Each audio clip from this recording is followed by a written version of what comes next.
mastermind groups, they say you can't connect the dots looking forward. You can only connect the dots looking backwards. I mean, I used to attempt to control everything, like down to the minute details. And so when you really dive into understanding energy, to understanding all of the universal laws, clarity is important. You have to have clarity of the desired outcome. You have to be crystal clear on what that desired outcome is. But then you actually have to surrender any attachment to it and allow for how it's meant to unfold. Because it's when we surrender and we give it over that the universe can step in and, number one, show us, number two, give us something better.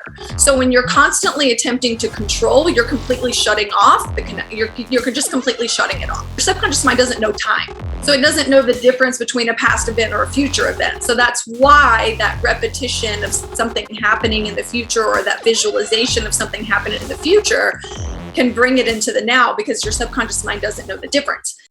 Hey everyone, it's Joey from the Reality Practice Network. Thanks so much for watching. Stay tuned after the show and find out how you can work one-on-one with your show host as they guide you through this process of ascension. Until then, enjoy the show. Hello and welcome everybody. Thanks for tuning in to the Reality Practice Podcast. I'm your host, Joey Kramer, and today's guest is the amazing and beautiful Jessa Carter.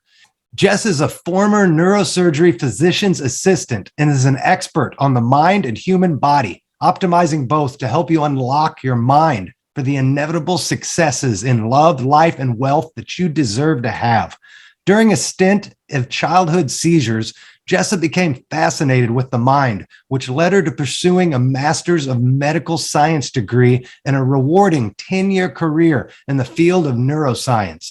After the death of her boyfriend, Jessa found herself on a powerful and rewarding journey of healing, personal development, and self-mastery. She is now a professional speaker, spiritual performance coach, quantum practitioner and healer, and the founder of Divine Heart Dynasty, where she gets to the heart of the matter using her gifts and extensive training to unlock your mind's infinite potential and illuminate profound, lasting change. Jess is also the author of her upcoming book, Wealth and Peace, and was the speaker recently at the Think and Grow Rich Legacy Tour last month in Las Vegas, and has been featured on a number of podcasts, in addition to being in the Best You Can, or the Best You magazine, for her expertise in creating positive change in the mind, body, heart, and soul. So without further delay, let's welcome Jessa to the show. How are you doing, Jessa? Wonderful, Joey. Wow, thank you for that incredible intro. How are you today? I'm doing fantastic. It's another beautiful day in paradise, and I get to dive deep with you on my favorite subject, which is creating our reality, and in particular with you, how the mind works. I want to go in with the audience here and take a deep dive into really what self-mastery is and how the mind is so powerful in creating our reality. Before we kind of get into the meat of it all, though, I want to just real briefly go over, ask you about a couple things that just recently happened. One of which was you got to speak at the recent conference, the Think and Grow Rich Legacy Tour last month in Vegas. How was that? What a phenomenal opportunity for you. It was amazing. First of all, it's an amazing event because they really had, it's one of the best conferences that I've been to, because there was just such a variety of speakers. So you kind of got a little bit of everything, some mind stuff, publishers, just a nice mix of people there. I made some really powerful connections. The audience really loved me. And so it was fun. It was really fun. And it was kind of a dream come true to share the stage with people that have been my mentors for years, who, I used to see them up on the stage and look at them like, wow, they're on the stage. And then here I am sharing the stage with them. So it was really, really dream come true.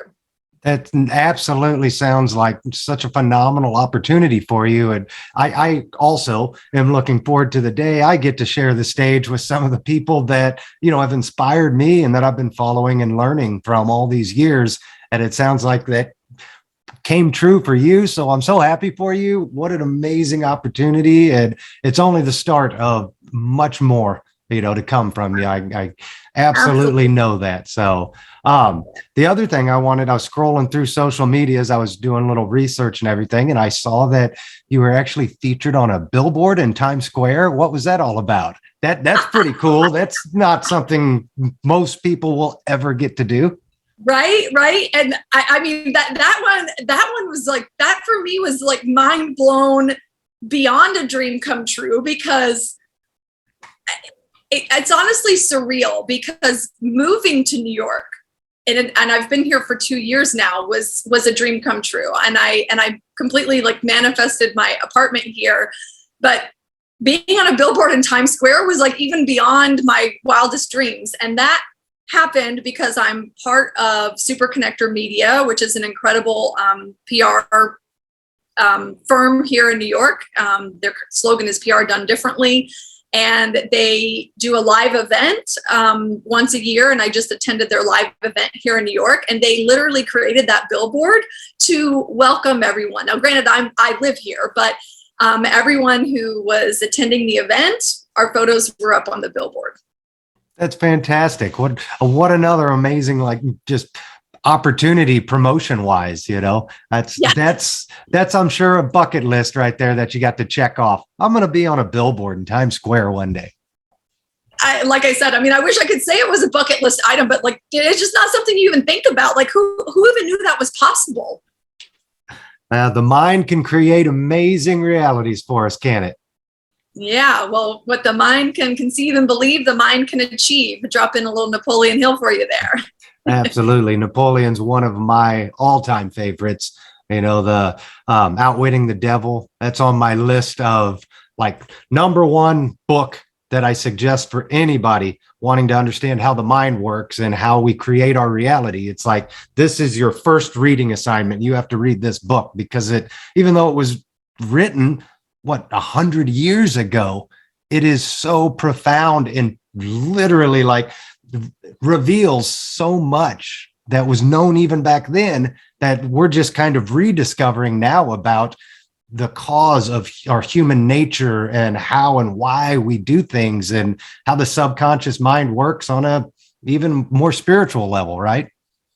It's so powerful. It's so powerful. And I actually had the opportunity, because it was Sharon Lecter that brought, those writings of Napoleon Hill's to life in Outwitting the Devil. And she spoke at Think and Grow Rich. I got to meet her and share the stage with her. So that was, I mean, you want to talk about, I mean, never would I've imagined like meeting Sharon Lecter either. So, but a little secret about the Think and Grow Rich, because I'm a huge Napoleon Hill fan too. So I literally used to listen to the Napoleon Hill Master Success Keys in the shower every morning for months on end. So I certainly don't believe there's any accidents in the universe that I ended up with that opportunity. Right. It's amazing what programming our mind can do. I've created certain meditations and different programs that I've just used on myself over the years. And it's crazy. Like you said, I would listen to the same exact thing over and over again every single morning for, a month straight until I felt like I absorbed it, like I either healed from it or whatever I was desiring to get out of it. Eventually it was like, okay, I don't think I need that anymore. What's next? And it's almost like that process of self-healing, but it can be done in so many different ways. I think just programming the mind, whether you believe it or not, you just pump it in over and over and over subconsciously. And eventually it starts to create a reality of its own. Wouldn't you say? I would, but there's other ways to go about it, and that is the challenging thing when it comes to really bringing things forward into reality. Is it either takes enough repetition for your subconscious mind, because it's your subconscious mind that's actually creating your reality. So it really either takes enough repetition, which is where most people kind of give up, or you can do a combination of that repetition, visualization, all of those things. The reason they talk about all of those things is they are effective, because in truth, your subconscious mind doesn't know the difference between, your subconscious mind doesn't know time. So it doesn't know the difference between a past event or a future event. So that's why that repetition of something happening in the future, or that visualization of something happening in the future, can bring it into the now, because your subconscious mind doesn't know the difference. But the trick is, where a lot of people get stuck is there's a lot of beliefs that are held in the subconscious mind that are more difficult to shift, because your subconscious mind has been recording everything since the day you were born. So some of those programs and belief systems are a bit harder to shift with just those types of things. And that's really what led me down the path of getting into doing the deeper work that I do with people now, because of my own path of doing personal growth and investing all of this time and really having a positive mindset. Like, the positive mindset was never the issue for me, yet I still found myself getting stuck, getting in my own way, after years of investing time, money, energy into myself, still not being where I wanted to be. And knowing that I wanted to speak on stage for years and it's still not happening. And it was when I started doing that deeper work and really changing beliefs, because that's the work that I do now in the subconscious mind, is where you can actually reprogram the beliefs and create the feeling alignment. And it was when I started doing that time really collapsed, and everything that I had been working towards for years all of a sudden started happening in like a 6-month time frame. And that's so amazing. And 100%, you're right on the idea of the belief and the faith. I want to dive into that a little bit later into the interview, because that's such an important aspect of how this all works.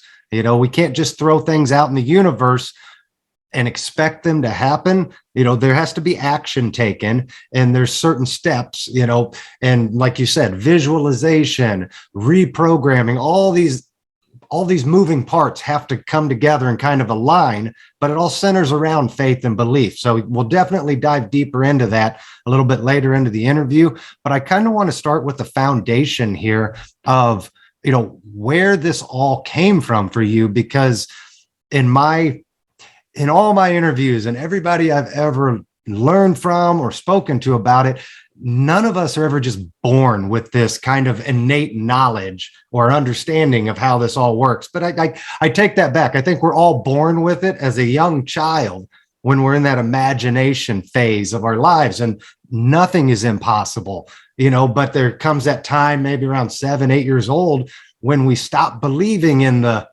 magic. We stop believing in that ability to create fantasies, and we start living with this programmed lifestyle of, the teachers, the education, our parents, religion. It's all programming us to believe that doesn't exist.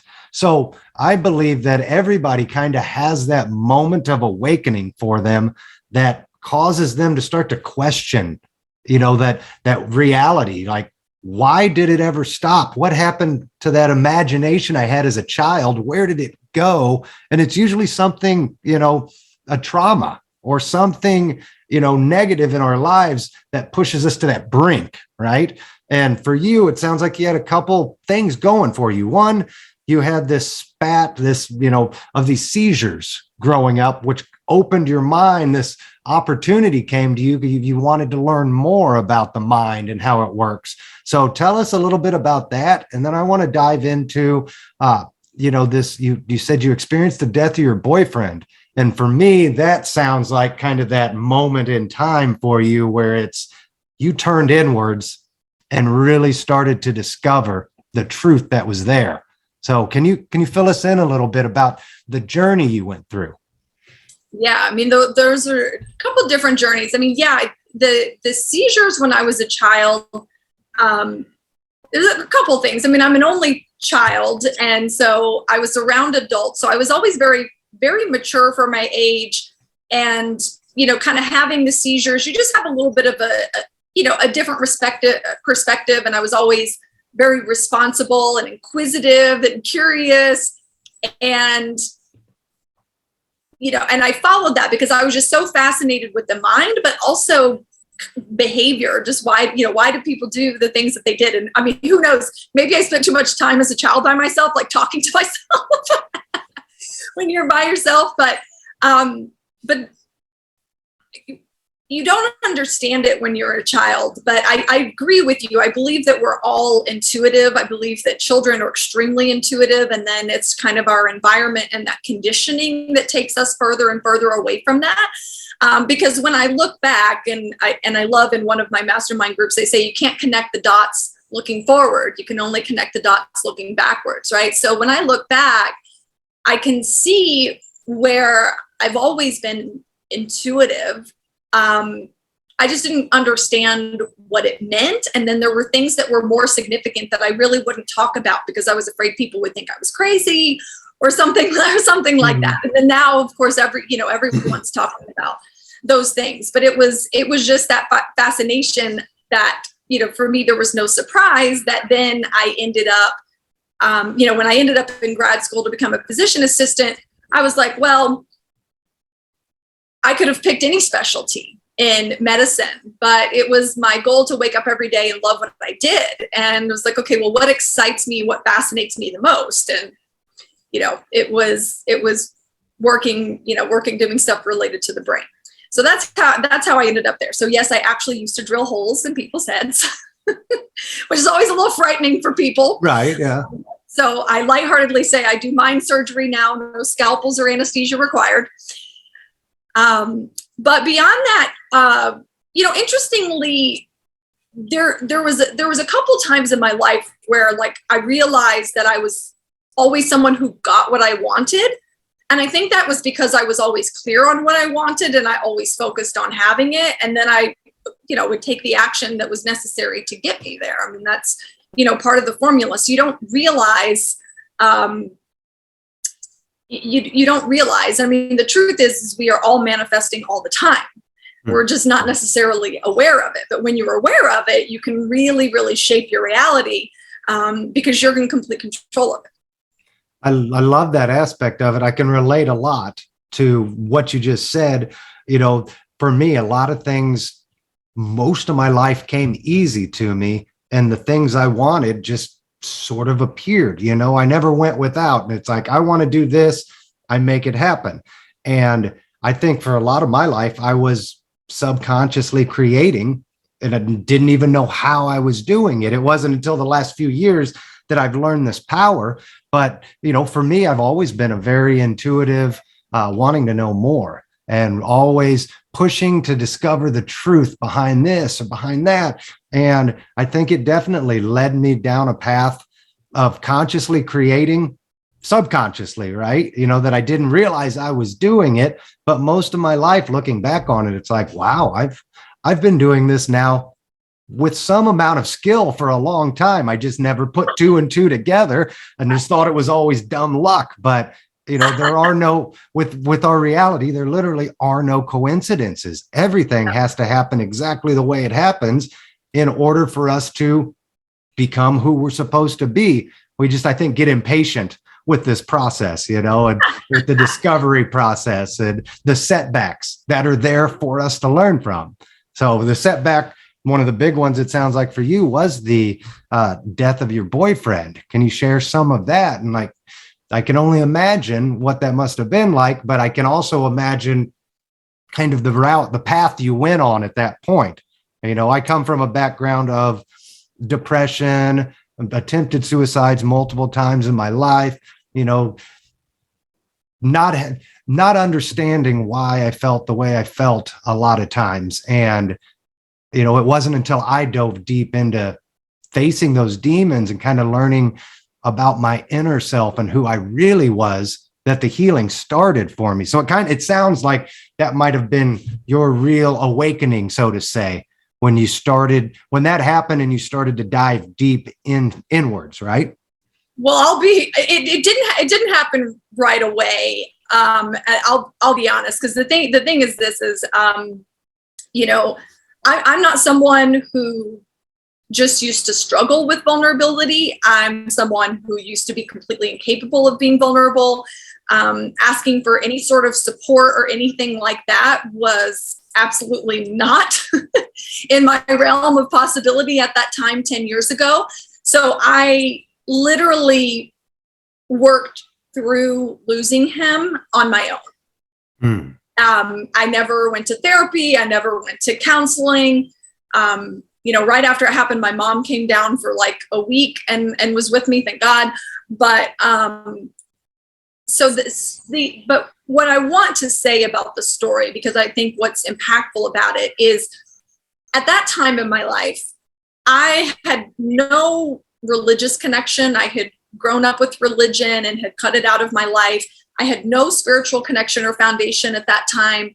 But what I did know about he and I being together was I knew that he and I were meant to be each other.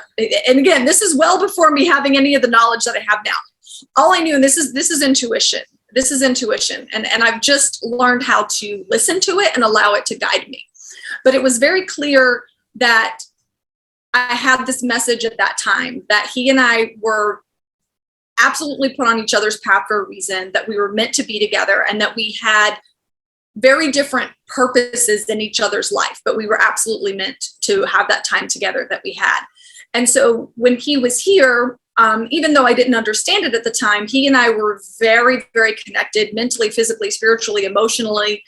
And it was him who literally, when he met me, first words out of his mouth, like, this is just us meeting. He's like, Jessa, you put off a ton of positive energy. Now, at the time, I didn't even know what that meant. I was just like, oh, thank you, right? Like, I don't even know what that means, but thank you. It sounds good. Mm-hmm. And so we were so connected while he was here that literally he was overseas in Egypt. And at that time, he was in and out of the hospital, and he had gone overseas. And I ended up with severe abdominal pain, which was one of his symptoms that would put him in the hospital. And I was like, it was completely abnormal for me to have severe abdominal pain. So I reached out to him and I'm like, are you okay?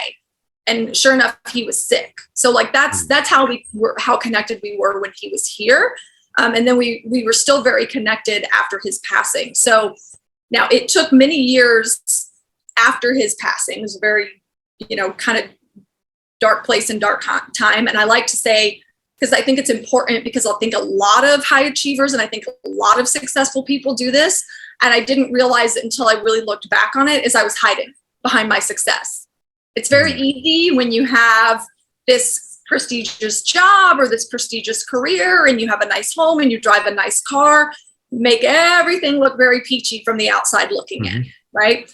But that wasn't necessarily the case. So it took me many years, but I always listened to my intuition, and it started with me making some significant changes to my health because I was told that I was going to need my energy for what I was meant to do in the future. And at that time, I still didn't know what that meant. I was just like, okay, I just always like kind of do what I'm guided to do, what I'm told to do. But I reached a breaking point about 5 years after he passed away. So it was 6 years into my 10-year career, 5 years after he passed away. I had been working 60 to 80 hours a week, plus taking call, minimal time off. And I came home after an 8-day work stretch, and I was really just exhausted, number one. Number two, just kind of had reached my breaking point and was at my wit's end with the job. And I came home from work, I fell to my knees, I started crying, and I spoke to him and I said, these are the times that I wish you were still here, and I wish I could talk to you because I know you would know the right thing to say to me. I need your help. I need your guidance. I know my life is supposed to be going in a different direction. I have no idea what that is. I need your help. I need your guidance. And within 48 hours, I had my answer, which was to start traveling as a PA and start doing contract work, which is something he did prior to passing away that I had completely forgotten about. It was something I always wanted to do. And I was like, oh my gosh, like, that's brilliant. I can't believe I forgot about this for 6 years, right? And so I started to pursue that, which afforded me the opportunity to go from that 60 to 80 hour work week to only working 14 days a month. And I gave myself a year of enjoying those 2 weeks off every single month and just living. So I kind of did some soul searching during that time. So it was then that I started on that path of like taking dance classes like I did when I was a little girl, doing yoga all the time. And it was my yoga practice of focusing on abundance. And I was reading a ton of books. And the focusing on abundance that led me to the first seminar I ever went to, which was T. Harv Ekker's Millionaire Mind Intensive. And it was then, that was in August of 2018. And it was then that I was sitting in the audience and I had very clear guidance come through. Jessa, you're supposed to be on that stage. So crisp, so clear that I was like, who is talking to me? Like literally, I thought there was somebody behind me speaking to me. And I just followed it, and I just kept investing in myself, and I really took the time to make every single aspect of my life and every single aspect of myself better before I stepped out to help other people. Because I really feel it's important and it's powerful, because no matter who we are as a leader, you can only take someone as far, as deep, as wide, and as high as you've been willing to take yourself. So I'm constantly doing that for myself so that I constantly have the ability to take someone else further, deeper, wider, higher. That's an incredible story. There's so much to unravel I want to get into with you on that. Just a couple of the key things, just the vulnerability aspect, the letting go. I've got a similar story I'll mention on that. But first things first, we don't need to go too deep on it. But from what you're talking about with your ex, it sounds like, would you agree that perhaps he was your twin flame? I don't talk a whole lot about that in terms of the shows and interviews and whatnot. I just did a show last week on past lives, soulmates, and twin flames and everything. But it sounds like possibly he was your twin flame, with the idea that your energies aligned so much. You guys were lockstep, it sounds like, and just feeding off of one another. So I don't know if you have any thoughts on that, or if you've done too much research or, gone down that path before.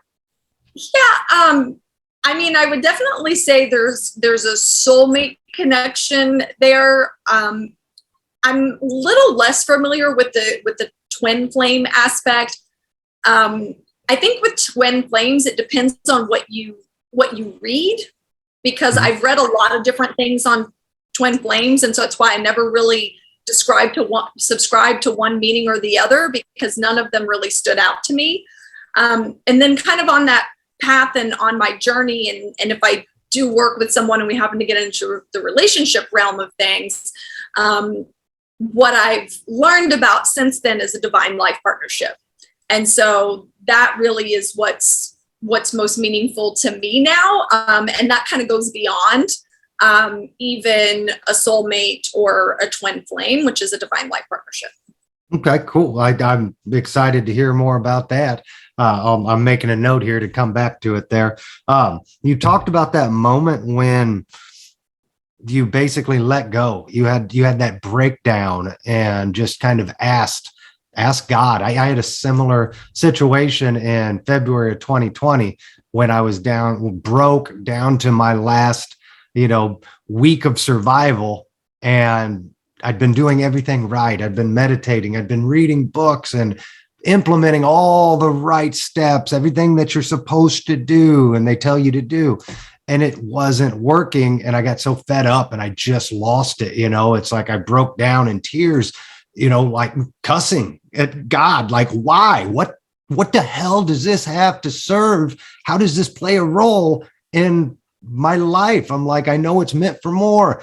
And when I finally broke down and just completely let go of it all, it was all revealed to me. And you said you had the voice come to you, clear as day. I had visions come to me that showed me the next steps. They didn't show me the end, but they didn't show me all those little puzzle pieces in between. It just said, just like you, I was shown during one of my visions on being on stages in front of thousands of people, just like you were told you need to be on stages. Had the exact same thing happen to me. I just got it in a vision versus a voice. But what is it about each of us when the time comes when we let go and fully give it all over to divine, in powers, whatever, our divine purpose, when we just admit that we can't, that we don't know what to do, that we need help, there's something magical and beautiful about it, that when you truly commit and you truly are vulnerable, I think is the key. The doors start opening up. Wouldn't you agree? Absolutely. The word that you're missing there is surrender. It's like it's surrender and it's faith. And the reason, and because I've been there too, and I had a similar experience at a different time. But what happens is most of the time, listen, I'm a reinvented control freak perfectionist. Okay. Extreme type A personality, high achiever. So and my mother was a control freak. So takes one to know one. And I used to attempt to control everything, like down to the minute details. And so when you really dive into understanding energy, to understanding all of the universal laws, clarity is important. You have to have clarity of the desired outcome. You have to be crystal clear on what that desired outcome is. But then you actually have to surrender any attachment to it, and allow for how it's meant to unfold, because it's when we surrender that we give it over, that the universe can step in and, number one, show us, number two, give us something better. So when you're constantly attempting to control, you're completely shutting off you're just completely shutting it off. Mm-hmm. So when you're controlling, you're not at all getting what you want. It has a lot to do with the idea of the law of magnetism, the law of attraction. It's when you're wanting something, then you're fighting against it, kind of the universe. You're fighting against the plan of the universe. It's like, two magnets polarized against each other, and it's pushing you away. But when you are vulnerable, when you surrender to the will of the universe, more or less, then it's like those magnets flip around and they're pulling each other towards it versus pushing it away, right? Well, there's two things I want to unpack in what you just said. One is wanting, the other is resistance. So the thing with resistance is I use resistance as a guide. But you have to remember that resistance is going to create more resistance, right? And flow is going to create more flow. So if you're meeting a lot of resistance towards something, I still use resistance as a guide. So if I'm like supposed to be doing something, or if I want to improve a certain aspect of my life, I will look and say, okay, where am I meeting the most resistance? And I start there. And that's how you're going to open up the most flow, is by starting with where you meet the most resistance, because that resistance is creating more resistance. Regardless of what you're resisting, you're creating more resistance, and you're blocking what you actually desire. Now, on the other side of that, the wanting. So the tricky thing about wanting is wanting does not equal having. So in my work, that's one of the things that I focus on, is moving beyond needing and wanting into having and allowing. Because again, wanting does not equal having. So just an example of it, like, would you rather want your dream car, or would you rather have your dream car? Mm-hmm. Personally, right. I would rather have it. And so the want is still coming from a place of lack. And that's why no matter how much you quote unquote want something, you're not necessarily going to get it, because the wanting is still coming from that place of scarcity, of fear, and of lack. Right. Absolutely. The wanting, it's counterintuitive of getting what you desire, because if you're truly seeing the end, if you're truly living in the end, then there's no want. You already have it. It already is within you, or you're already living it. It's just a matter of removing the time in between there. It's pulling yourself to the desired result that has already happened. And if you can't already believe that it's happened, then there's no way you can actually get to it, unless you just stumble across it, I guess, which would be still the universe maybe forcing your hand on it, would you say? It's like some people don't know how to put all these practices into play and to use them correctly, and they can want things and they still end up getting them somehow. Is that maybe the universe working its magic, kind of creating it for them, even though they're almost pushing against it? It's maybe they're just that much like it's so meant to be that whatever they do, it's going to fall on their lap eventually. What do you think about that? I mean, can we create, I guess, can we still create by having a lack mindset? Well, the thing is, we are all creating all the time, whether we're aware of it or not. And I think what happens in those cases of, sometimes the wanting, I mean, for some people, it's not the wanting that gets them the outcome or the desired result. It's the action that they took. Right. So whatever, them wanting it still put them into a place of action. So it's ultimately the action that they took that got them the desired result. But a lot of times that comes with a lot of doing, right? Of do. So chances are they probably worked twice as hard and 3 times as long than if they actually knew how to use the power and were kind of working more in flow and in alignment rather than kind of fighting to get there. That makes sense. You still get there either way, right? The question is, how is the path or the journey going to feel? I mean, do you want it to be an uphill battle and a struggle to get to that desired outcome? Because if you bust your ass hard enough, you'll still get there.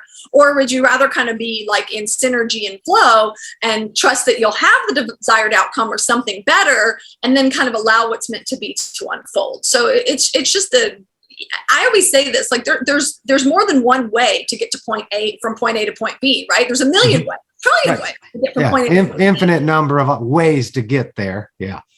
Yeah. But a lot of people, that one path is oftentimes filled with a lot of stress, a lot of struggle, a lot of overwhelm versus being in a place of freedom, love, joy, and flow. Mm-hmm. Absolutely. I love what you said. You use resistance as a guide. And that makes so much sense to me. It's the things I'm wanting in life, and I still have my obstacle. I still have that roadblock at certain areas. It really makes me look at things from a different perspective. It's instead of like, why does this keep happening, and beating myself up over it or getting frustrated because it's not happening. Instead, embrace that resistance. Go to the cause of the resistance. Why is this not happening the way I want it to happen? And I think that's where we start asking the right questions versus, just blindly throwing darts, hoping that this solves the problem or that solves the problem. It's like you hit it right on the nail on the head. Find the resistance and ask the questions why that resistance exists. Go towards the resistance, right? Go towards the resistance so you can move through the resistance, because that resistance is just creating more of the same. But I love you. But you said something else in there, and I want to offer. You mentioned perspective, and you mentioned obstacles and roadblocks. So I want to offer you a new perspective, and this is one of the things that I happen to talk about at my presentation, Think and Grow Rich. One of my tips, tools, and techniques, which is a perspective shift, and it's if in your mind. So the thing is, this is your conscious mind, your thoughts, constantly communicating with your subconscious mind. So if in your mind, consciously, obstacle equals obstacle, your subconscious mind throws up a giant red stop sign and it acts accordingly. It stops. So if you see obstacle and you're like, oh shit, it's an obstacle, it's a roadblock, perspective shift. Obstacle equals opportunity.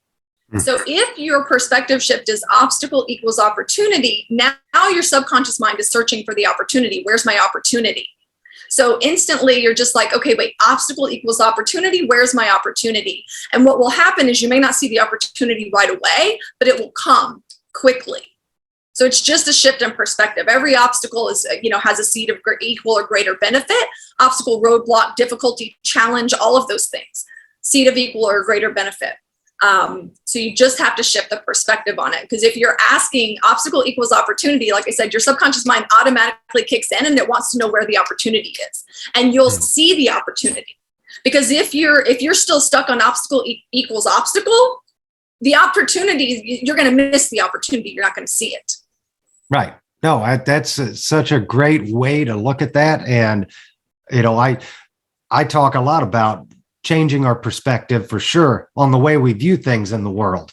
In terms of an obstacle, though, I love that advice, really. I mean, it's when we expect more obstacles, we're going to create more obstacles. That's just the subconscious mind doing what it does. So, I'm not utilizing it as much as I should. I see the perspective and that everything happens exactly the way it's supposed to happen, and that there's never anything to be afraid of, that, everything's going to happen the way it's supposed to, right? So why should we fear that obstacle and look negatively on the obstacle and start looking at every obstacle as only an opportunity, as only a positive outcome? Now, the outcome may end up not being positive right off the bat, but the end result will provide a positive outcome, if that mindset believes it and only sees it as positive. Is that more or less what you're saying here? Yeah, well, I mean, it's still going to guide you where you're meant to go, right? If you understand that the obstacle is an opportunity, and you're looking for the opportunity, like I said, you're going to find the opportunity. So in that way, you're following the guidance, you're being guided. But if you're stuck in that frame of mind that obstacle equals obstacle, then you're shutting it down. So you're basically just keeping yourself stuck unnecessarily. Now, you still might get from point A to point B, but it's going to take a heck of a lot longer, right? Because you missed it. I mean, just an example. And you also kind of said this, right? You're kind of saying, like, obviously, life is happening for me, not to me. Everything happens for a reason, and that reason is there to serve me, even if I can't see it right now. So I'll tell you, like, a really hard moment for me that brings that to life is I had a few years ago when I was still working in medicine, and I was like, I had been experiencing some like ups and downs with contracts, like with COVID, it had, and even before that, there had been some like difficult stints with contracts. And, it's one of the things about being a contract employee, there were never any guarantees. So you were taking a lot of risk all the time. And there was one contract that I had been working on. And these contracts take months. Like, it takes 3 to 4 months once you start the process for me to actually be able to show up to work. Oh, wow. So we had been working on this one assignment for months, me and my recruiter. And I was supposed to start, and it had kind of gotten delayed. And I'm like, okay, like, no big deal, whatever. Well, then I get the phone call from my recruiter that they canceled it. Now, that was supposed to be a 6-month contract that would have given me full-time work till the end of the year. Mm-hmm. And I had nothing else lined up. And I was like, it had already been a very sparse year, right? So there's that moment of, oh, shizzle. Mm-hmm. Like, right. Yeah. What am I going to do? Right. Like, pure fear and panic. Yes. Oh God. Like, in that moment, you're just like, oh God. So like, that's the reaction. Like that's like my body wanting to react. But I've learned how to control, right? Because I'm in control of my thoughts. My thoughts are not in control of me. So I'm like, okay, Jess. So I gave myself like a 2-minute pity party, right? I gave myself like a 2-minute pity party. I'm like, okay, oh God, what am I going to do? 2-minute pity party. And then I was like, all right, Jessa, enough, right? Everything happens for a reason, and that reason is there to serve me, even if I can't see it right now. Everything happens for a reason, that reason is there to serve me. Everything happens for a reason, that reason is there to serve me. I kept repeating it. Just sat there and I kept repeating it. And all of a sudden, light bulb. Poof! Light bulb. And I was like, oh. A little voice in my says, well, what if instead of going back to doing contracts, what if, because I had one per diem job here in the city already, what if I could get enough per diem jobs? What if I got multiple per diem jobs at multiple different hospitals, enough for me to create full-time work, still basically make the money that I've been making doing contract work, but have complete control over my schedule and complete freedom and flexibility, where I can work as much or as little as I want to, and only when I want to, because I tell them when I'm available. I'm like, Well, now I like the sound of that because I'm like, oh, well, that's really going to help, because then I'll be able to kind of transition out of medicine as things, grow in the business. I'll be able to scale down medicine. I'm like, oh, this is perfect.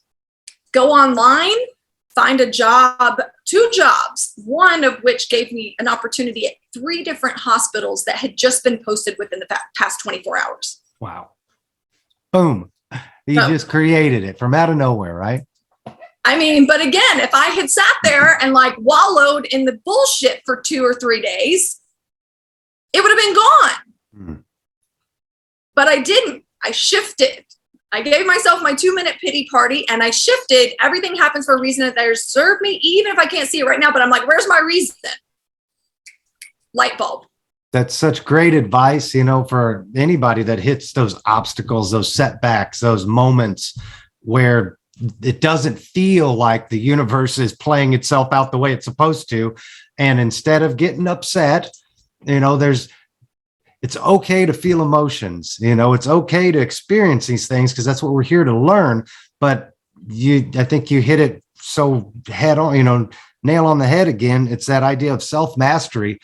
Give yourself the 2 minutes to have that pity party, feel the emotions, feel that energy of what's happening, but don't allow yourself to become that energy. Don't allow that to guide you. You shut it off, 2 minutes, then you took control of your mind again. You took control of the subconscious thoughts, and you started programming them again into the reality you wanted to see happen. And I think that's something we all can implement literally today, when those things happen to us. Just 2 minutes, set the timer, let it all out, move on. I love that idea. Yeah, well, and if people are a little more, I'm not the most emotional female on the planet, so that's why 2 minutes I'm good.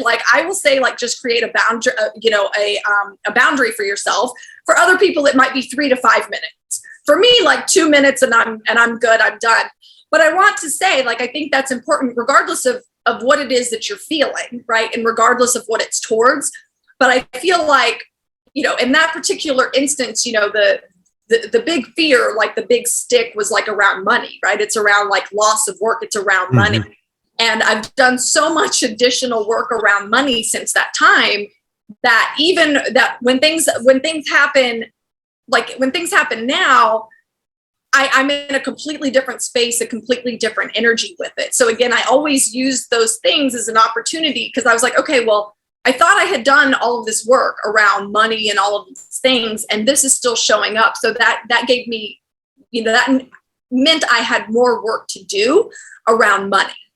So I always will kind of use that guidance. But, money tends to create a lot of fear, a lot of anxiety, causes a lot of people to stop, to shut down, right?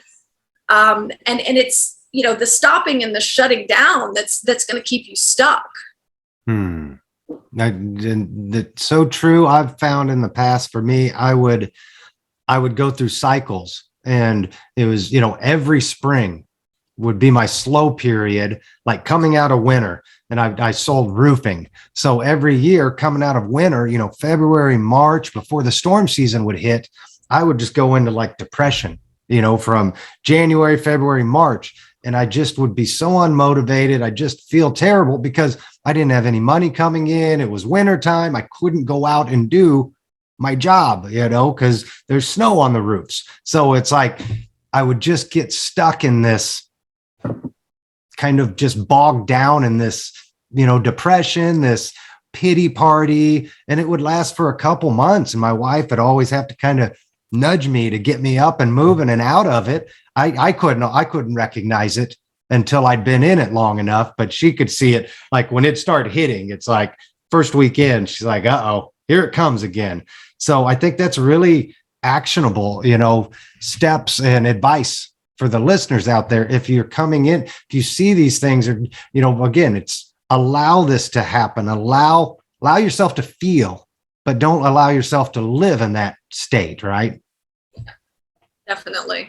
Definitely. And I just want to say, patterns though, like that, those are kind of deeply held patterns subconsciously. So a lot of times when it comes to money, there's so much historically, whether that's, family, or if you want to go back, ancestral, there's ties there. So oftentimes people who kind of have those patterns of like, make money, lose money, make money, lose money, or, make money, have a dry spell, make money, have a dry spell kind of thing. Those patterns are stemming from somewhere deeper in the subconscious than just, than just a market pattern, if you will. Yeah. And I hadn't thought about it like that, in that term, but yeah, I can definitely see how our past, everything obviously plays up to our current moment, and everything that we do and act and say is because of our past. So, when I really look back on those periods of time, yeah, there was something. What it was, I don't know. That's something for me to kind of dive into, I guess, and start exploring. But what was that previous programming that always caused that cyclical depression and that need, that lack of money? That was almost, it was a yearly thing for so many years. And, I'll have to dive into that and kind of see, because I think that could open a big door for me, from where I used to be. I don't do that anymore, but at the same time, I think it's still unhealed. It's still uncharted territory as far as really exploring that. So thank you for, addressing that for sure. Yeah. Well, and that's the thing, is a lot of, I respect that so much about you. And I love seeing like more and more men who are willing to, to do the work, right? Because it's just an evolution, right? It's not that anything's wrong with you or me or anyone else. Truly, we are all divine beings. We are all already whole and complete. And the problem is that society takes us so far away from that place that we don't feel like it, right? And yes. And so, there's so much beauty and strength and power within that you can gain access to within yourself, and that's why I get excited about what I do now, is really giving people access to what's already there, really. It's already there. And I know it sounds so cliche, but it's true. Yes, absolutely. That's what I speak a lot about. And that's what I work with clients on as well, is that idea that everything is already within us, and it's having kind of wrapping up as we start to get closer to the end here. I wanted to get back to the idea of faith and belief. And it's that idea that it's already believing and knowing that is already within you. It just has to be unlocked. The doors, we don't know if there's an infinite number of doors for us to travel down. We don't know what we don't know until we find the key, put it in, unlock the door and turn it, and open it up to reveal what's there. But I truly believe that everything is within us, and that we can call it the divine, we can call upon that when we need. And I think that's really where we're headed, is to that. We're evolving into conscious creators that now can unlock those doors at will when we choose to. And hell, maybe those doors don't even need to be unlocked as we move into this new understanding, this new evolution. They're all unlocked. We just get to jump into which doorway we want to pursue that path or that path. What are your thoughts on that? And in terms of just the belief and the faith of what it takes to really start creating reality.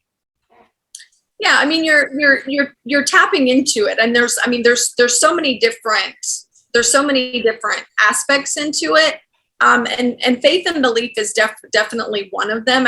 Faith is that energetic channel, really, that opens everything up, and the faith and the belief. But sometimes to deepen the belief in the faith, like, you really have to surrender. And when I made the transition from medicine and kind of jumped ship completely into entrepreneurship, that was one of the most terrifying times in my life. And I I honestly had never felt so ungrounded.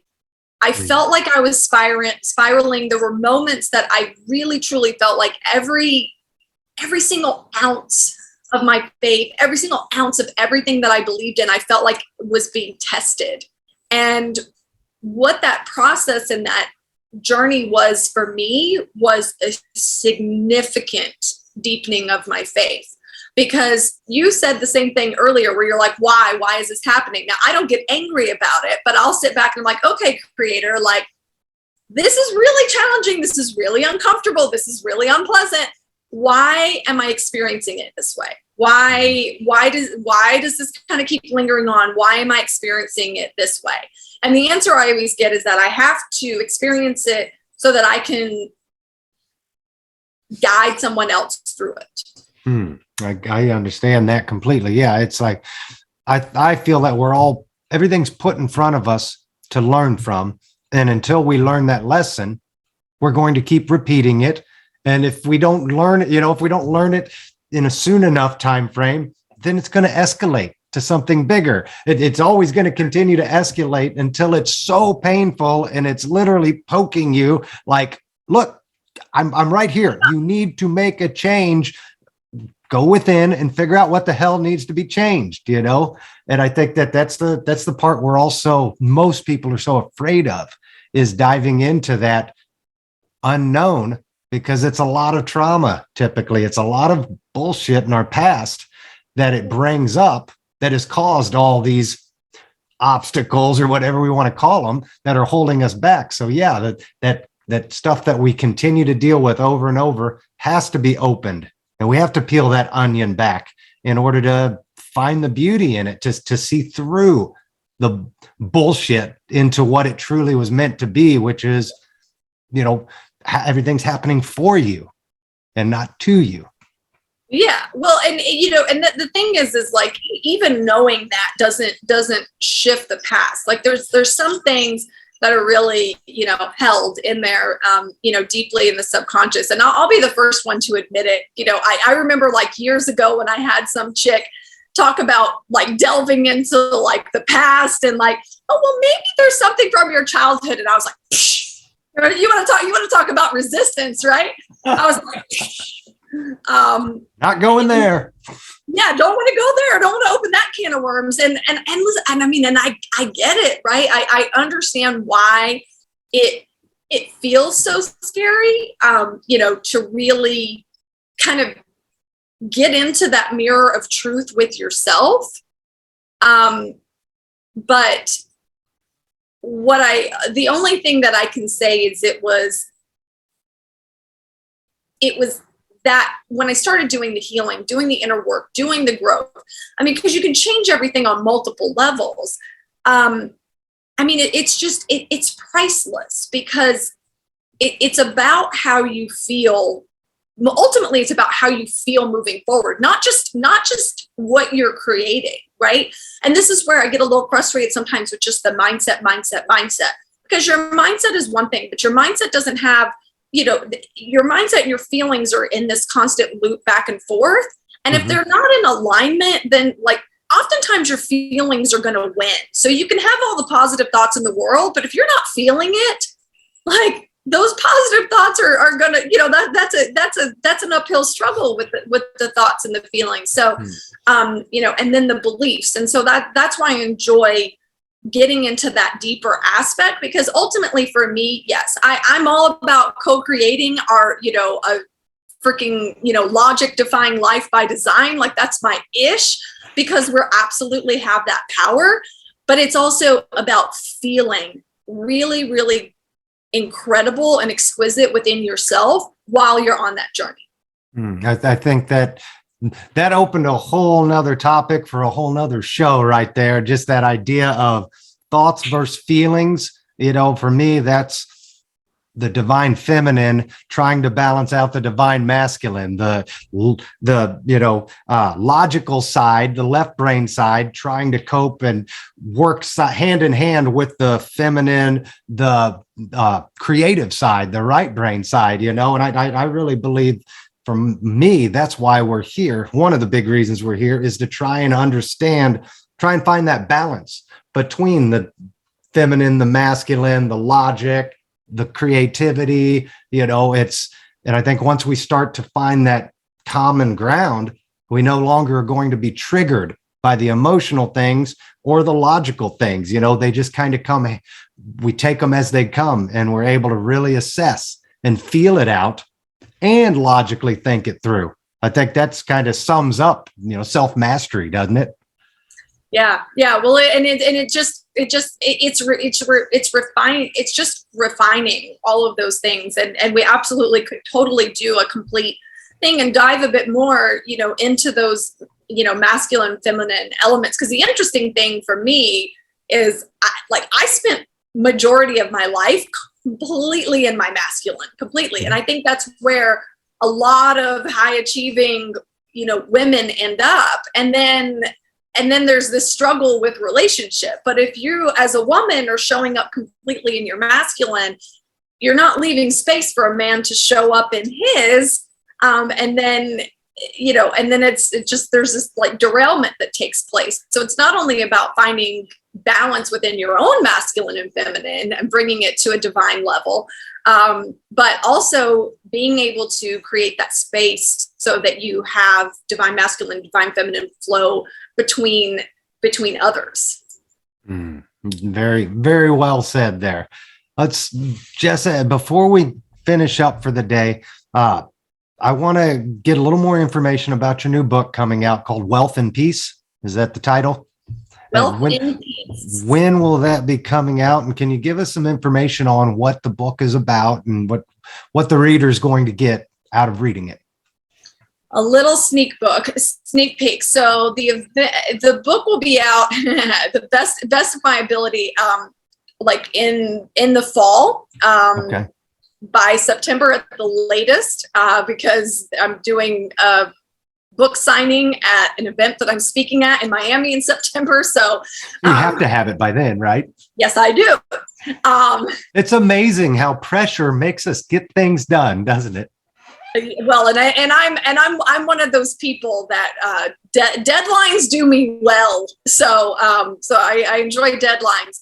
But I actually have a course called Wealth and Peace too. So the book is, a bit of a foundational piece, but the subtitle of the book is How to Avoid Taking an Unhealthy Relationship with Money to Your Grave. And we kind of touched on some of those points, where money can create so much stress, so much fear, so much anxiety. And it's not about, and it doesn't matter how much money or how little money you have, right? Because money doesn't equal happipiness. Money doesn't equal fulfillment. Like, money is a vehicle and it's a tool.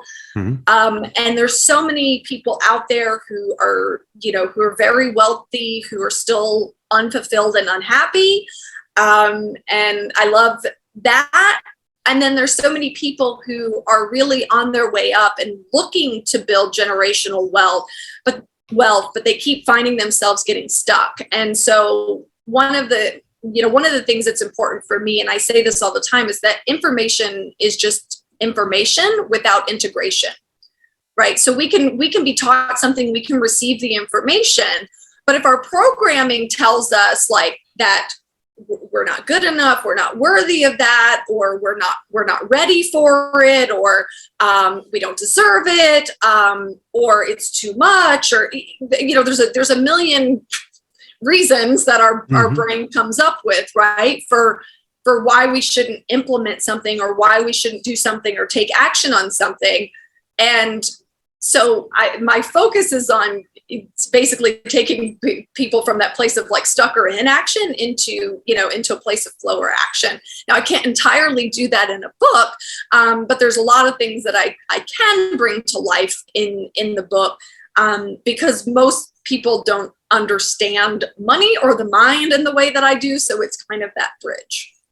That's fantastic and so needed out there. I think, an easy Google search, I think how to manifest money, in terms of the manifesting questions, I think the number one is always how to find your soulmate or the love of your life, right? And then the other one is how to manifest money and how to get rich, I think are the like top two that everybody out there is wanting to try and figure out the answer to.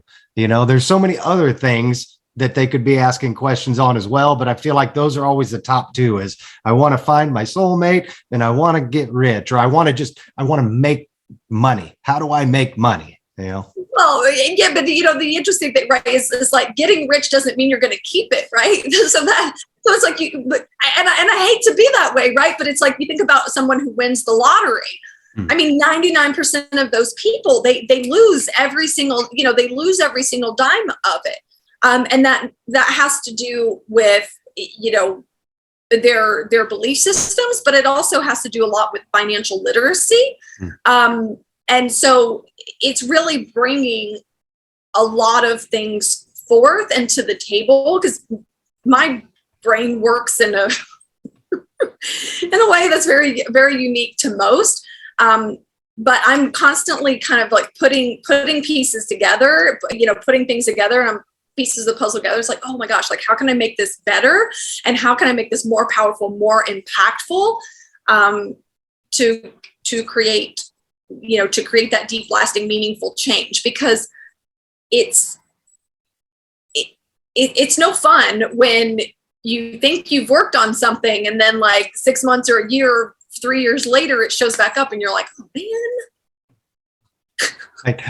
No, that's not fun. And I don't know how many times over the last couple of years, it's like, I worked on that.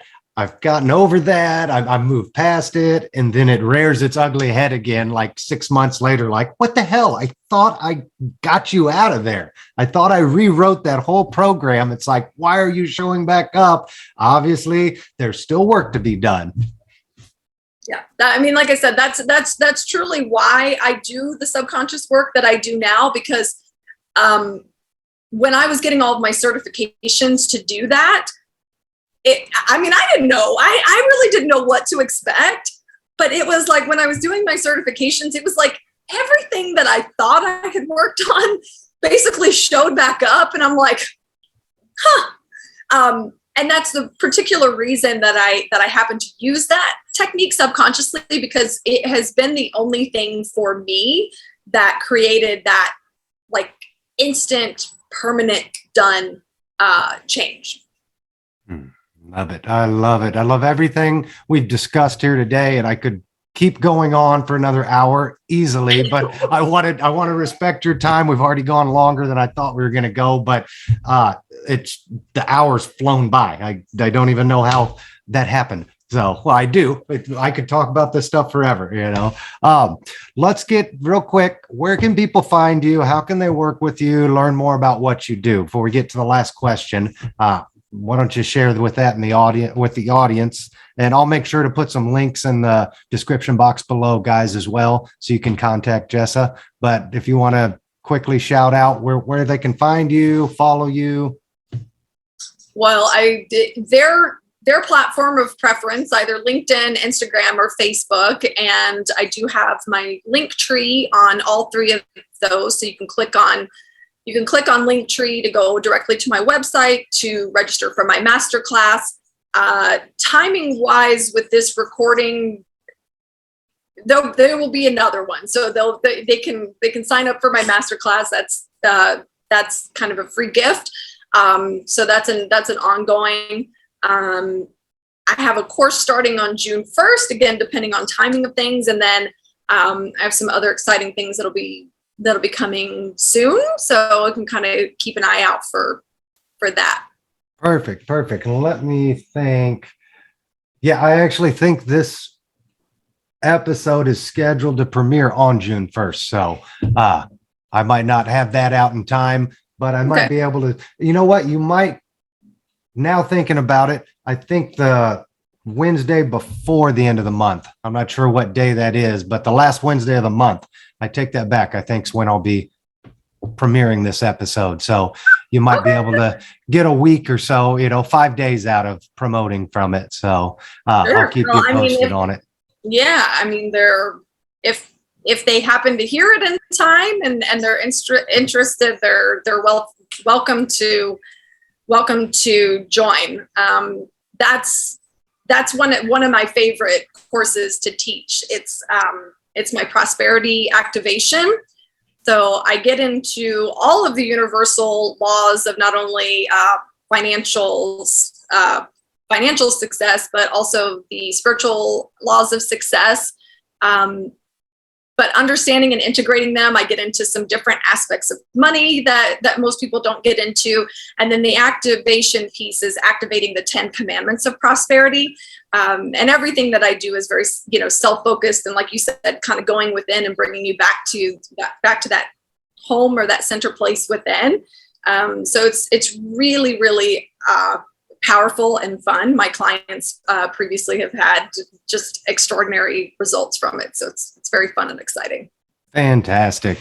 And I saw that. I'm going to have to get signed up for one of your classes here just to go through it and see what you offer and how it works for sure.